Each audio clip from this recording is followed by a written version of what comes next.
오늘은 특별히 빈배도 주님이 오시면 153 만선이 됩니다. 빈배도 주님이 오시면 153 만선이 됩니다라는 제목으로 말씀을 나누겠습니다.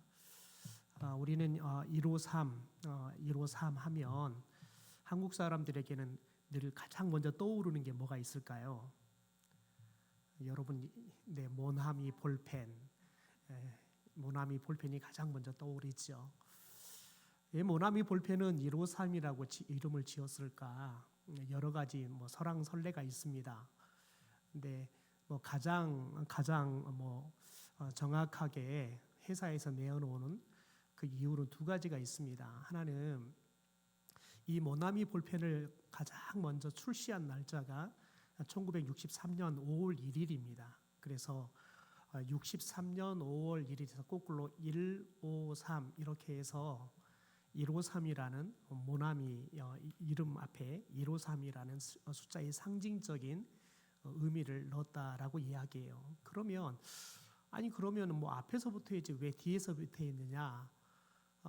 굳이 뭔가 153이라는 숫자를 만들기 위해서 그렇게 회사가 지어 짜내는 것처럼 억지성의 느낌들이 들죠. 그런데 두 번째 이제 우리가 이 153이라는 이야기를 찾다 보면 두 번째 우리가 쉽게 그런 의미가 있구나라는 것을 알 수 있는 게 뭐냐면 2003년에 이 모나미 주식회사를 만들었던 송삼석 회장이 특별히 자기 회고록을 씁니다. 회고록을 쓰는데 이 회고록 속에서 이런 이야기를 합니다. 제가 읽어드리겠습니다. 153은 예수님의 말씀을 믿고 의지하여 따르면 많은 성과를 올릴 수 있다는 것을 의미하는 상징적인 숫자입니다.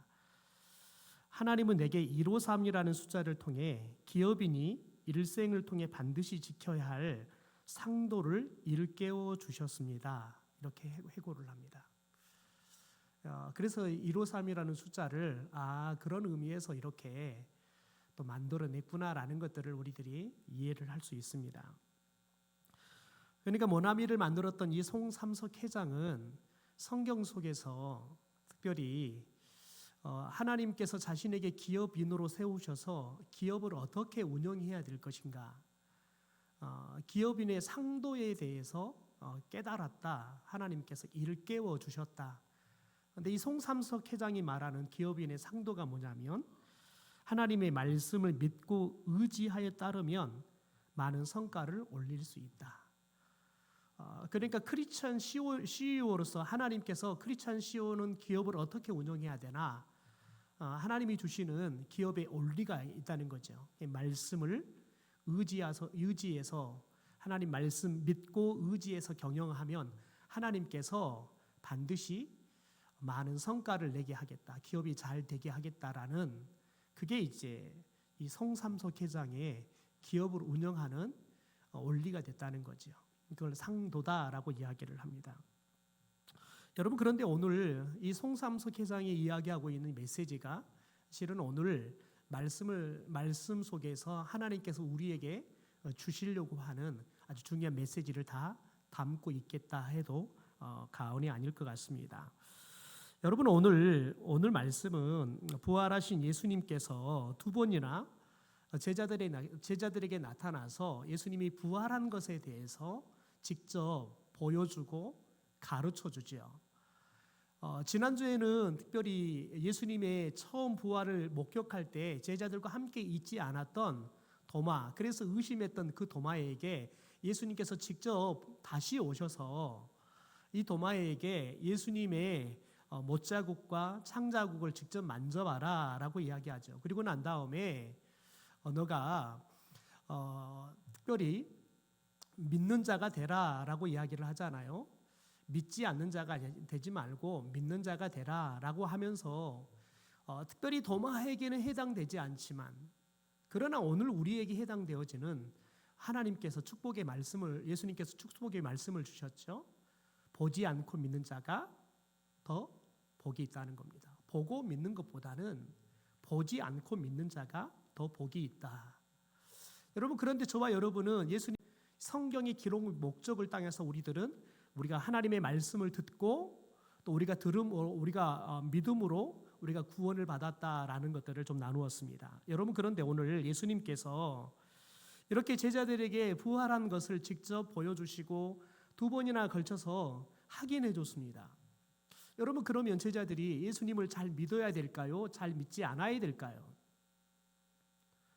여러분 어떠세요?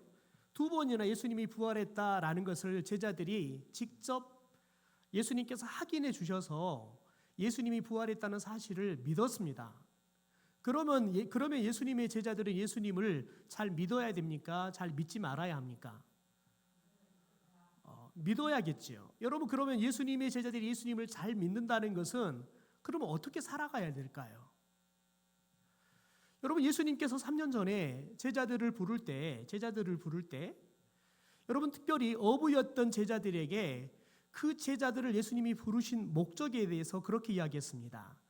지금까지는 너희들이 고기를 잡는 어부였지만 지금부터는 사람을 낚는 어부가 되어라. 그러니까 예수님이 제자들에게 새로운 사명을 주시기 위해서 제자들을 불렀다는 거지요.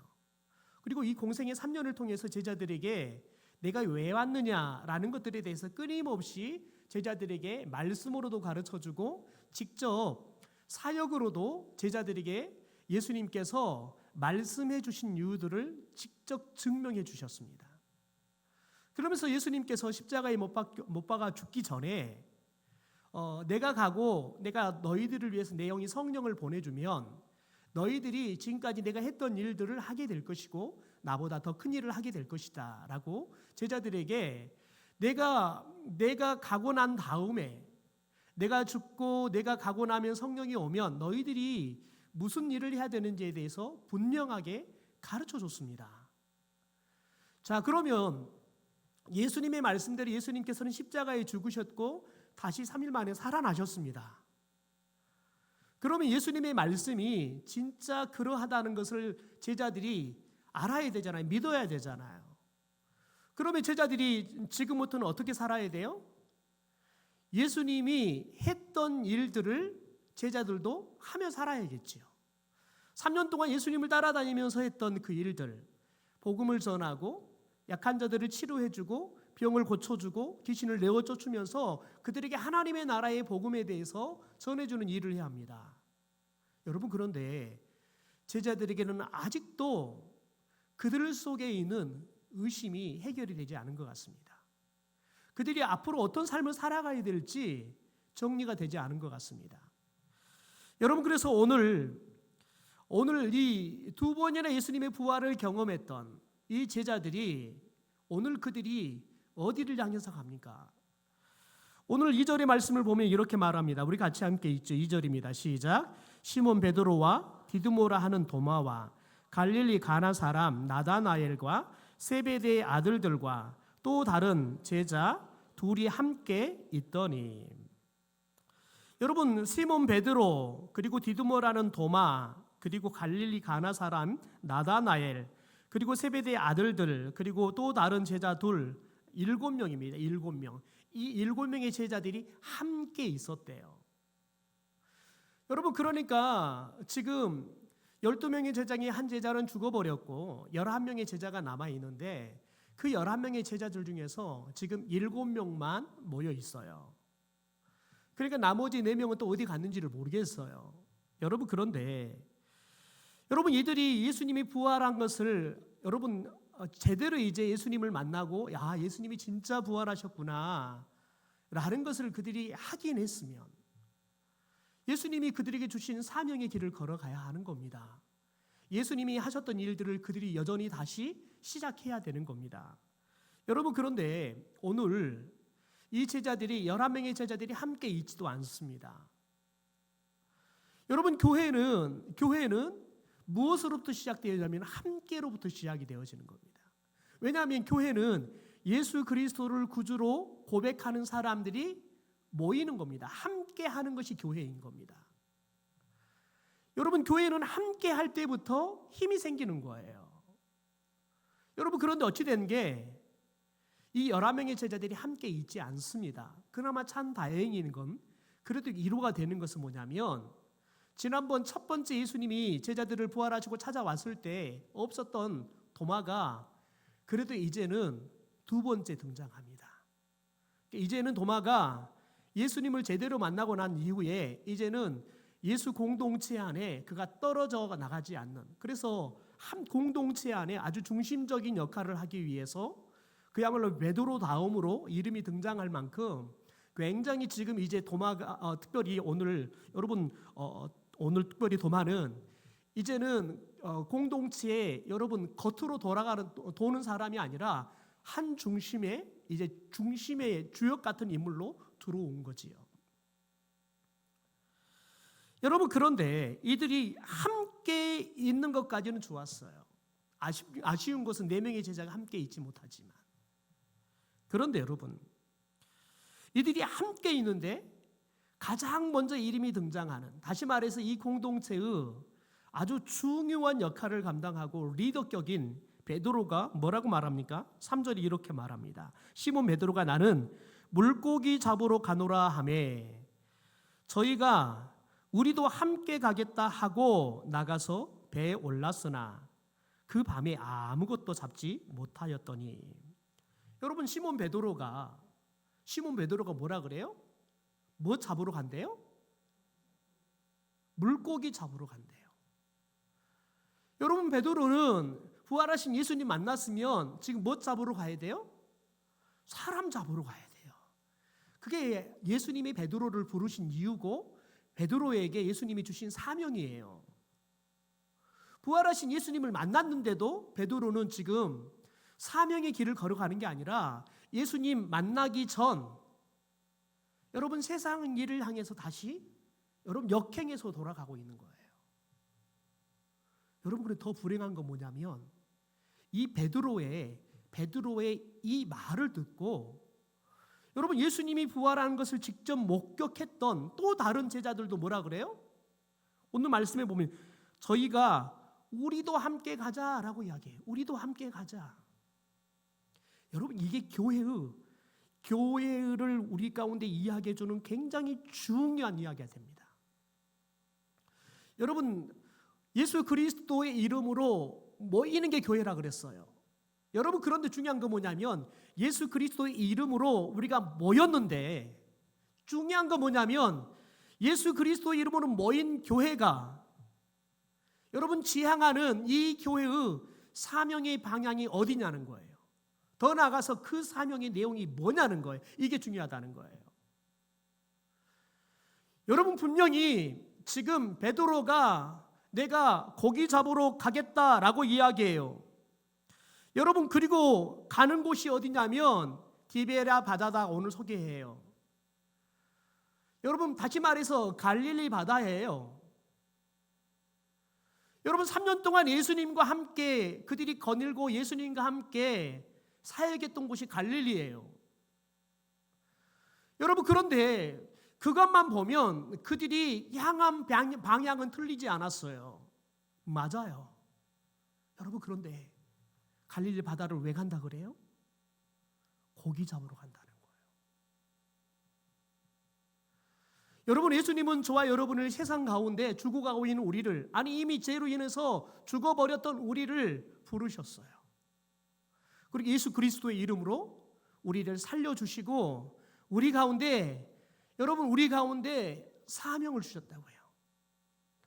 죽어가고 있는 잃어버린 영혼들을 여러분 구원하는 일을 하라고 우리를 불러주셨다고요.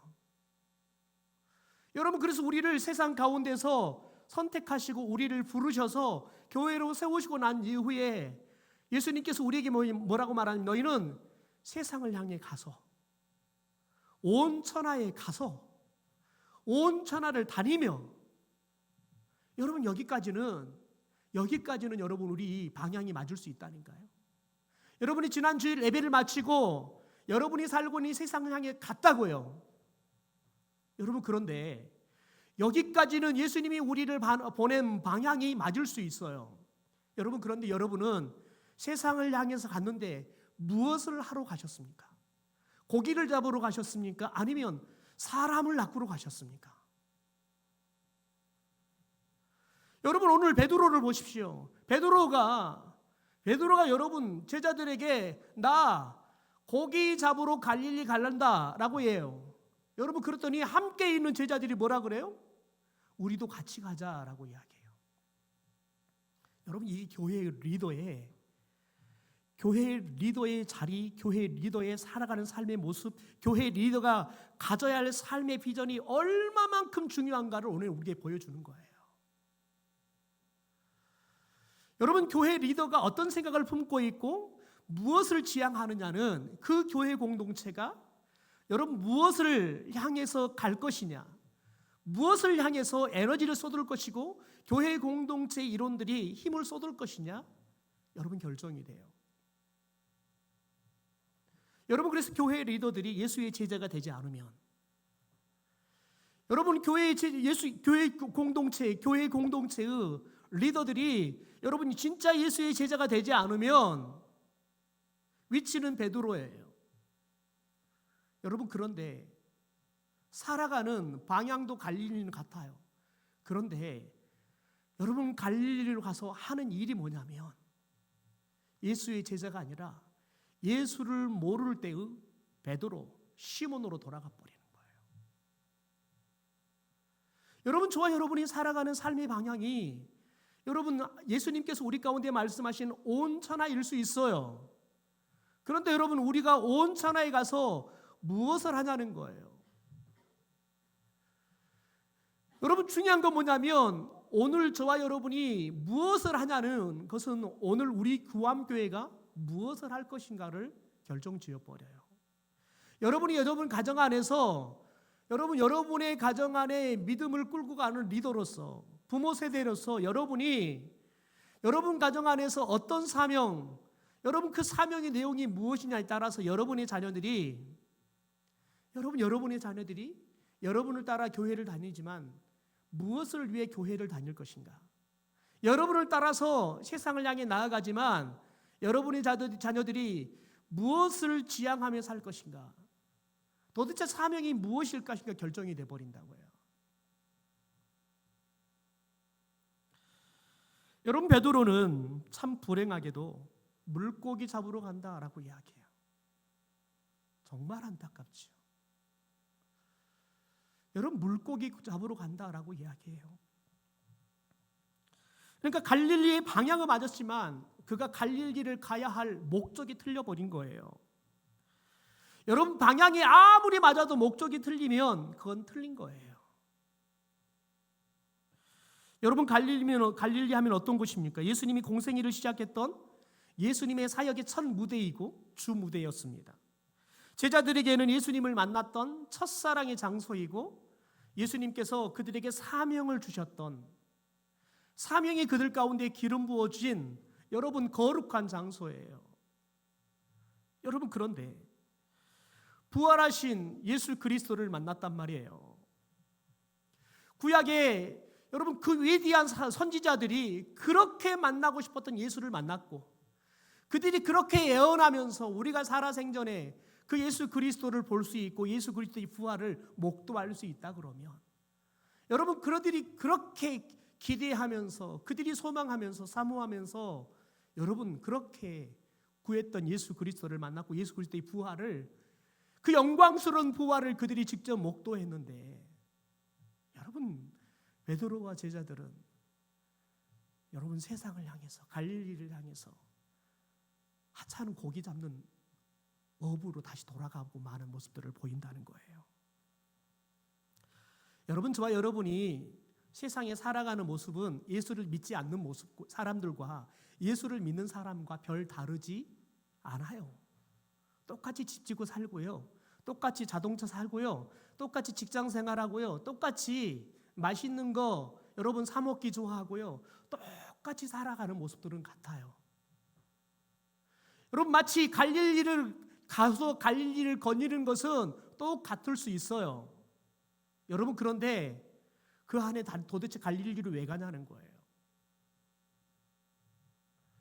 갈릴리를 도대체 왜 가냐는 거예요. 여러분 거기에서 무엇을 위해서 고기를 잡고 무엇을 위해서 거기서 먹고 사냐는 거예요. 그건 다른 거예요. 여러분 그런데 우리들이 세상 속에 몸을 담다 보면 세상 사람들과 외모가 같아지잖아요. 그럼 생각도 같아져 버려요. 지향하는 사명도 같아져 버린다고요.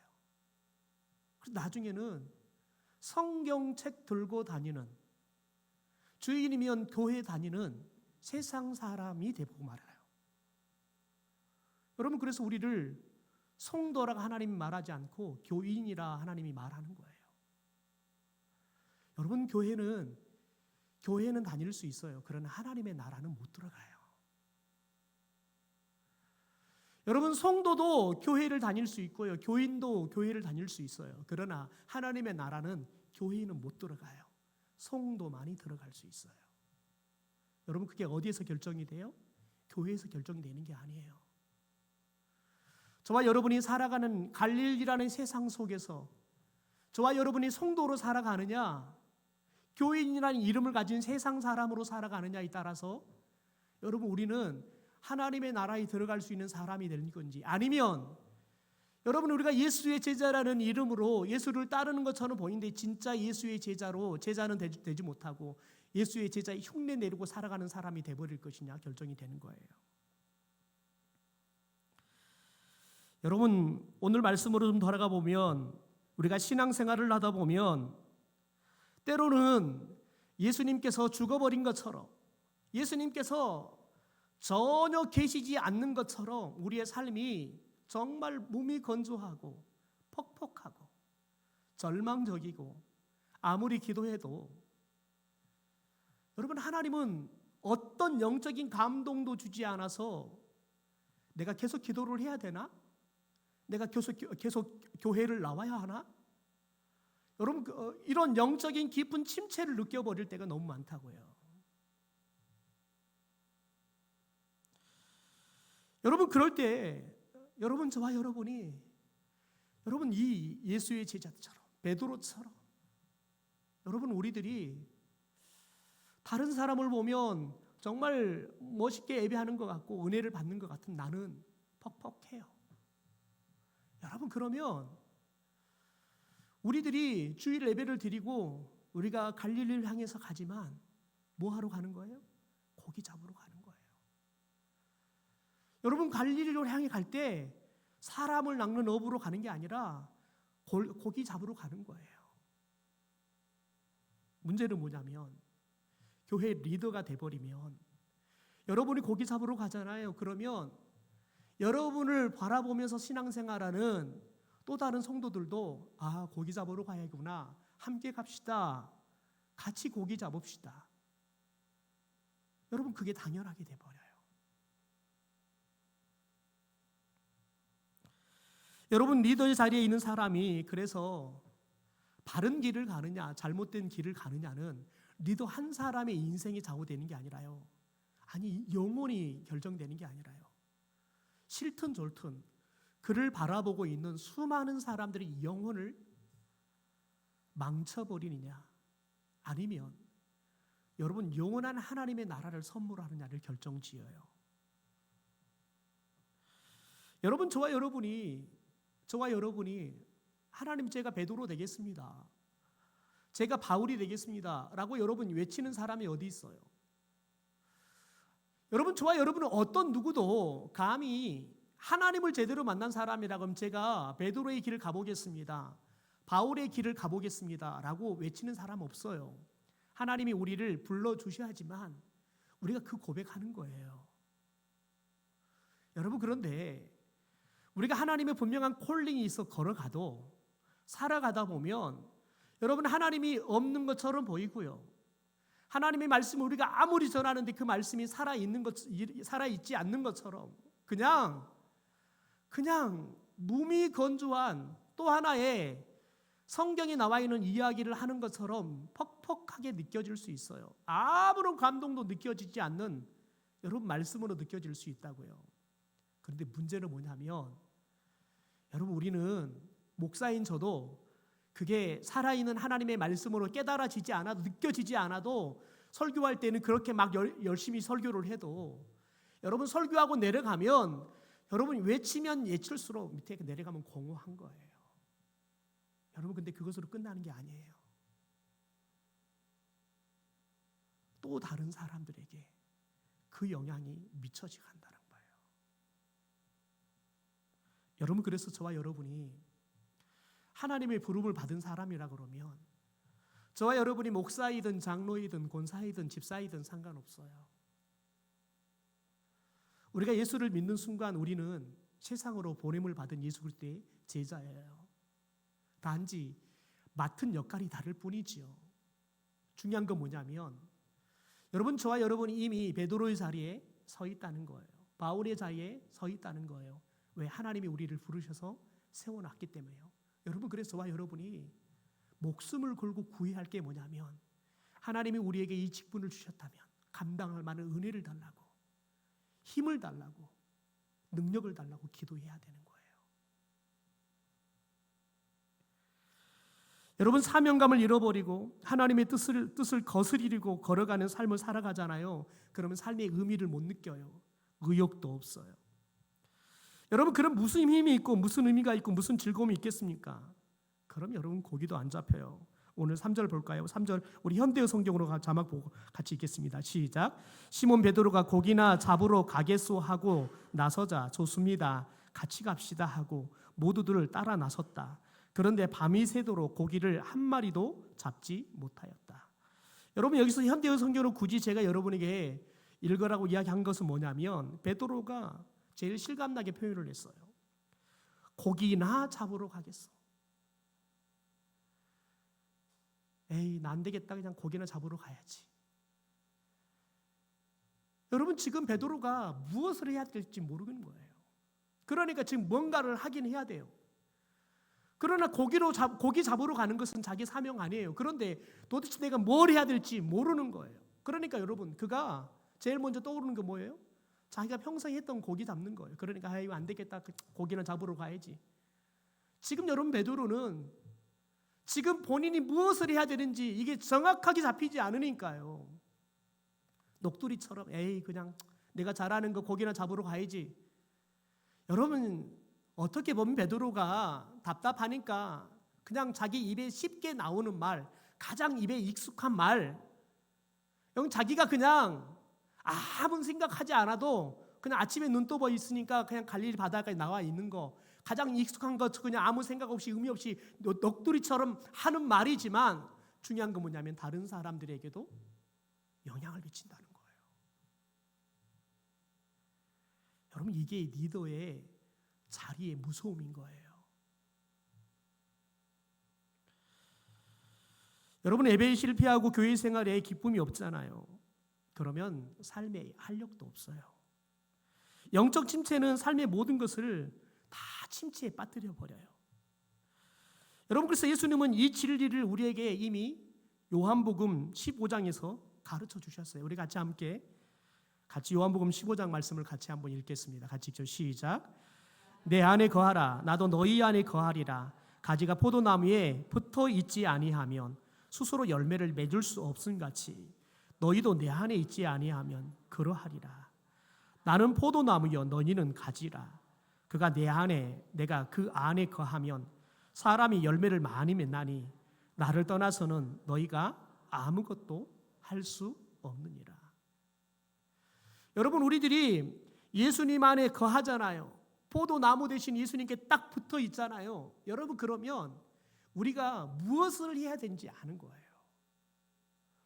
여러분, 포도나무로부터 우리들이 필요한 잎이 자라고 꽃이 피고 열매를 맺을 수 있는 여러분 힘을 공급받아요. 그러니까 여러분, 굳이 우리들이 그냥 내가 뭐 해야 할까 고민이 안 돼요. 왜요? 포도나무에 붙어 있으면 자연스럽게 내가 포도나무 가지구나. 그러면 내 포도나무 열매를 맺는 거구나.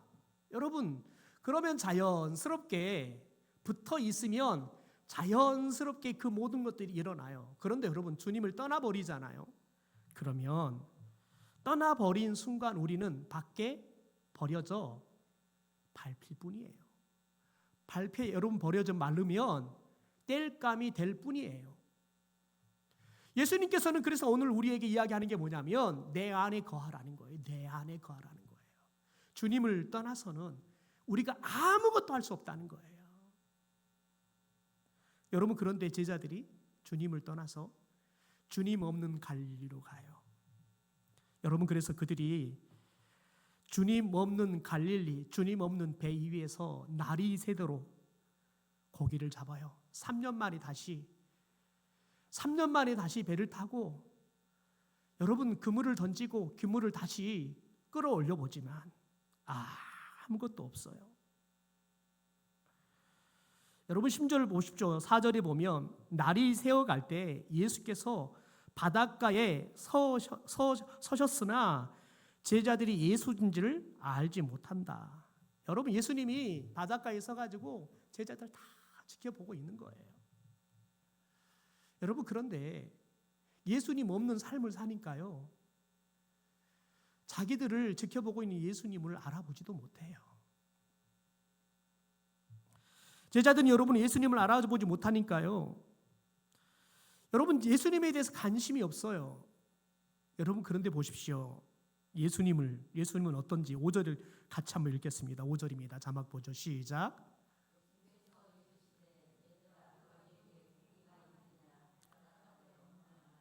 자, 보십시오. 예수님께서는 바닷가에 서서 제자들을 보고 있는 거예요. 여러분, 바닷가에 서서 제자들을 보고 있어요.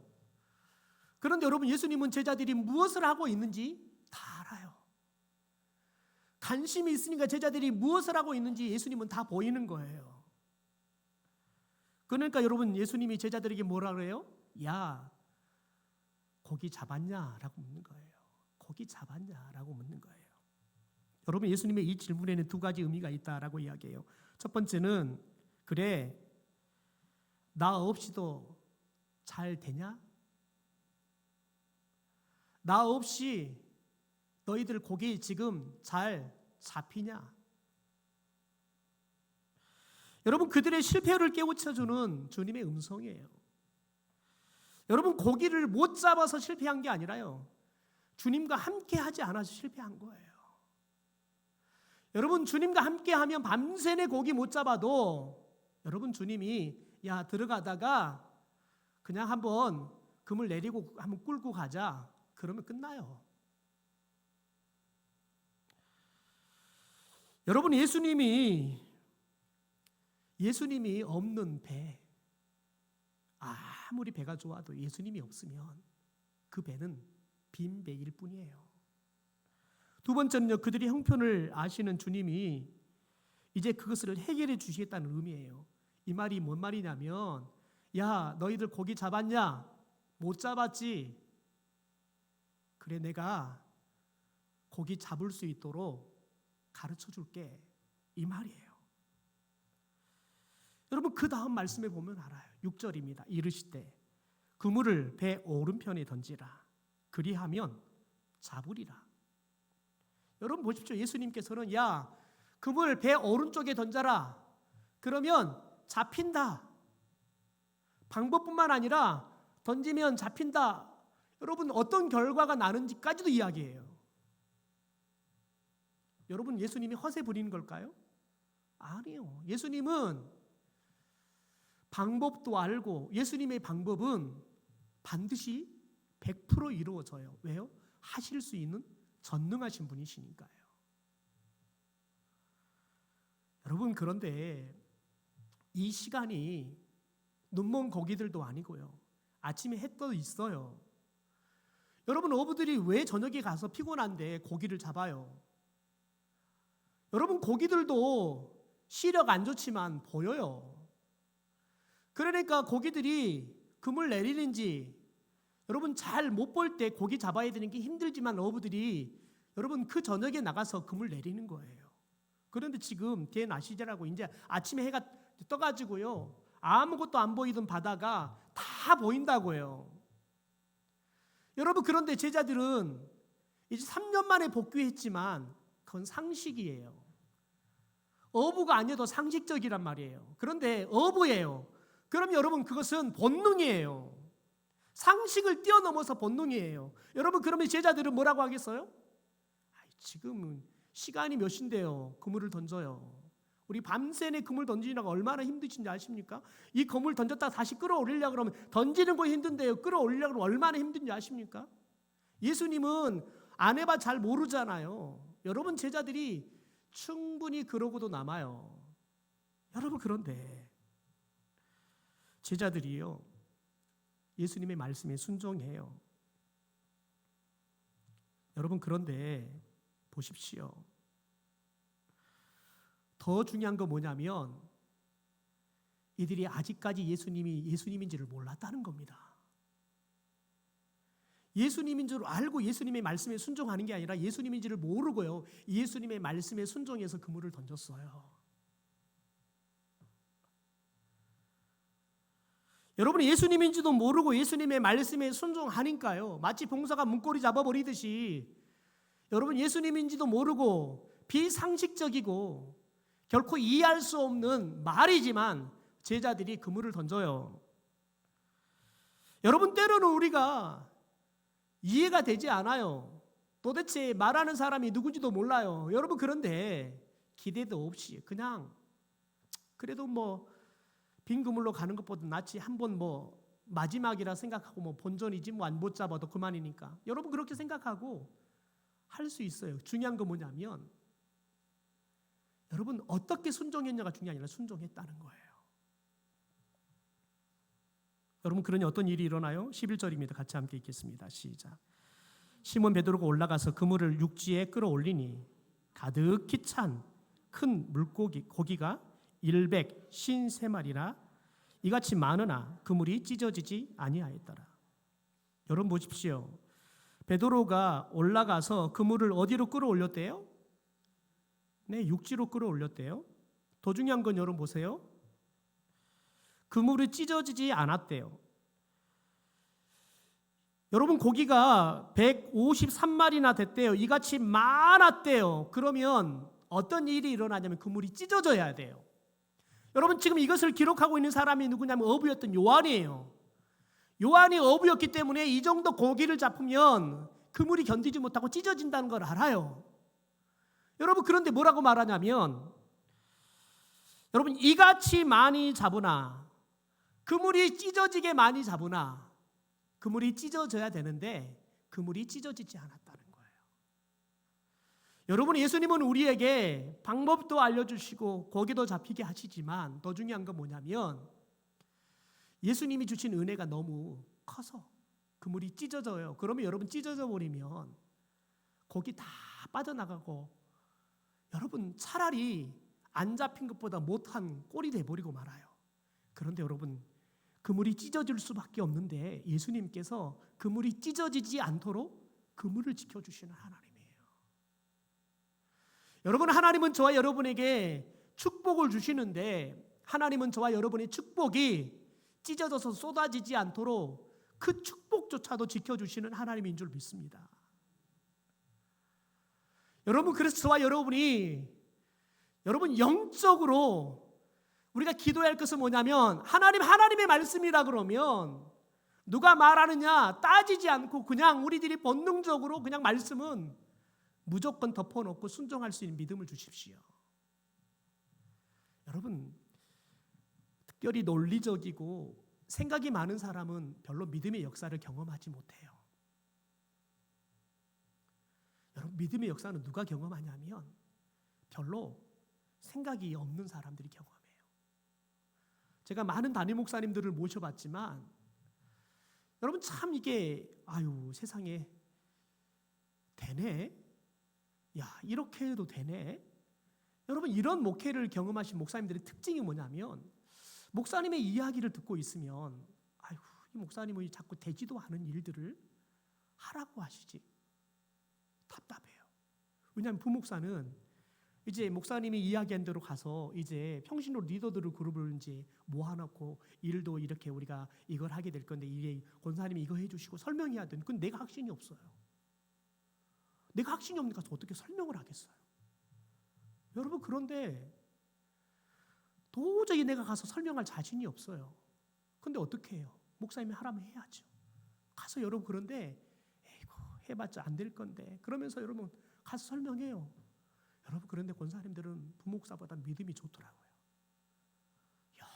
열심히 해요. 부목사는 일을 시켜고 아이고 되지도 않을 거예요. 내가 괜히 우리 권사님들 개고생 시키네. 여러분 읽고 있는데 권사님들이 열심히 해요. 놀라운 거 뭐냐면요, 하나님은 그런 권사님의 순종들을 들어서 하나님이 일하시더라고요.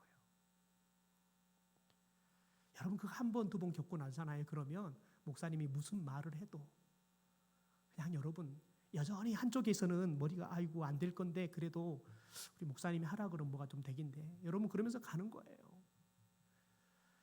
여러분, 그러면 하나님의 놀라운 일들을 경험해요. 그런데 여러분 생각하고 재단하고 안 하잖아요. 그러면 하나님의 역사를 전혀 경험하지 못해요. 여러분, 교회가 부요해지고 커져가잖아요. 그러면 하나님의 뜻이 여러분 뜻이 순종하기가 너무 어려워요. 제가 한 큰 교회를 갔더니요, 목사님께서 교회를 다 새롭게 조직을 개편시키고 시스템을 개편시키려고 시도를 하시는 거예요. 그런데 이미 오셔서 한 3년, 4년, 5년 이렇게 목회하고 있는 부목사님들이 성도에 대해서 잘 알고 담임 목사님이 잘 알고 이 교회에 대해서 잘 아는데 목사님이 이야기하는 게 안 된다는 거예요. 목사님이 정말 생각은 좋은데요, 좀 더 준비하고 하시면 좋겠습니다. 너무 급합니다. 목사님이 그래서 아주 그냥 가감의 칼을 꺼내 드셨어요. 한 사람씩 면담을 들어오라고 그랬어요. 내 목회 방침에 따를 것 같으면 있고 따르지 못할 것 같으면 다른 교회를 가라. 그래서 있겠다고 하는 목사들은 다 서약을 받았어요. 목사님이 시키는 대로 목회를 하겠습니다. 그러니까 3분의 1이 교회를 떠나더라고요. 3분의 1은 서약했지만 남아서 궁시렁 안 하는 거예요. 여러분, 그런데 중요한 건 여러분 3분의 1, 여러분 그 3분의 1이 여러분 생각하면은 여러분 목사님 말이 이해가 안 돼요. 그런데 하는 거예요. 하나님이 그 3분의 1의 순종을 통해서 하나님께서 그 거대한 교회를 바꾸더라고요. 여러분, 하나님은 누구를 쓰냐면 계산하고 맞냐 틀리냐 잘할 수 있냐 못하느냐 가능하냐 불가능하냐 따지는 사람을 들어 쓰는 게 아니라요, 하나님의 말씀이라 그러면 순종하는 사람, 될 거냐 못 되지 않을 거냐 따지지 않고, 여러분 되느냐 안 되느냐는 누구 몫이면 하나님의 몫이에요. 여러분, 그러면 하나님은 하나님의 몫에 여러분 탐을 내는 사람은 하나님이 안 써요. 여러분, 저와 여러분이 오늘 여러분 우리들이 제자들의 갈릴리 바다를 향해서 가는 이 제자들에게는 본받을 게 없어요. 그러나 제자들이 밤새는 여러분 죽도록 고생해서 고기 잡지만 아무런 수확을 없을 때, 여러분 그래서 삶의 의욕이 다 떨어져 버렸을 때 예수님의 말씀이 드리지만 그게 예수님인지도 모르지만 그냥 여러분 순종한 거예요. 여러분, 하나님 예수님께서는 우리가 감동이 되어 순종하든 예수님인지 알고 순종을 하든 예수님은 그거 안 따진다고요. 왜요? 예수님의 말씀은 여러분 우리가 어떻게 하느냐에 따라서 이루어지는 게 아니라 예수님의 말씀은 그냥 이루어져요. 왜요? 살아있는 생명의 말씀이니까요. 능력의 말씀이니까요. 저와 여러분이 예수님의 말씀을 여러분 99% 믿느냐 아니면 10%만 믿느냐, 우리가 순종하는데 몇 프로를 믿고 따르느냐, 여러분 예수님은 그거 따지지 않고 여러분 예수님의 말씀은 이루어져요. 그러므로 여러분, 저와 여러분에게 오늘 우리가 기도할 때 하나님, 오늘 우리는 주님이 우리를 부르셔서 우리를 세상 가운데 보내는데 우리가 가는 갈릴리가 예수님의 첫사랑이 기억되고 그 첫사랑의 가슴이 설레는 그 마음을 가지고 갈릴리를 가게 하옵소서. 사람을 낳기 위해서 가는 게 아니라, 물고기를 낳기 위해 가는 게 아니라 사람을 낳기 위해서 가는 사명자의 여러분 삶의 비전을 가지고 우리가 세상을 향해 나아가게 하옵소서. 때로는 우리가 지치고 때로는 하나님이 계시지 않는 것 같아서 예수님인지도 모르고 그게 예수님의 말씀인지도 모르고, 여러분 그렇지만 그럼에도 불구하고 우리가 예수님의 말씀이라고는 순종할 수 있는 믿음을 주셔서 우리가 믿음을 놔버릴 수밖에 없는 상황 속에서도 우리의 그런 말도 안 되는 그 순종에 믿음을 더해 주셔서 믿음이 주님이 쓸 수 있는 믿음으로 성숙하게 해달라고 기도했으면 좋겠습니다.